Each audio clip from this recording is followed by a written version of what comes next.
Ассалаумағалейкум достар. Бүгін Елдос деген есімге логотип жасағым келіп кетті. Что-то. И осылай салып алдым мен қағазға ше.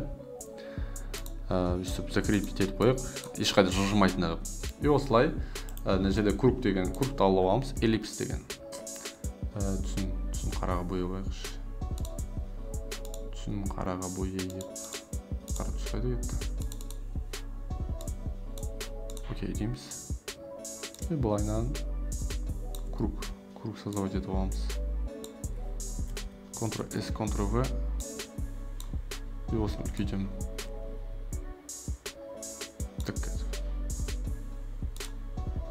И осыны Ctrl-S, Ctrl-V. Центрге қоямын да кішірейтемін.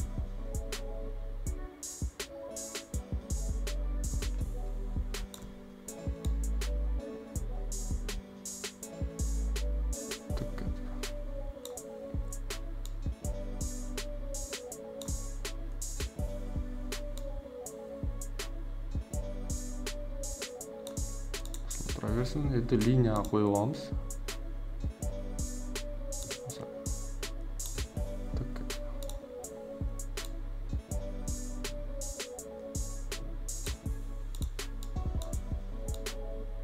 Вот пересечение, Ctrl-S, Ctrl-V. Шок. Вот пересечение. Енді вот пересечение болды. Так, қойып аламыз. Енді полностью бәрін белгілеп аламыз.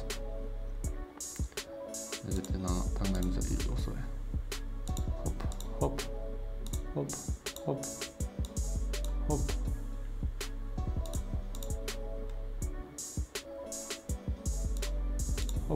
Shift осын басам, Shift ұстап тұрамыз. Тік. Ctrl-S. Енді бәрін өшіріп тастаймыз. Хоп, өте жүреміз. Мына жерді тік етіп өшіріп жүреміз. Мінекей. Елдос деген есімге осылай логотип жасадық. Өте әдемі, маған ұнады. Құдай қаласа осыны макапқа салып әдемілеп көрсетемін. Өте сондай быстрый, тез әдемі, оңай сабақ болды деп ойлаймын.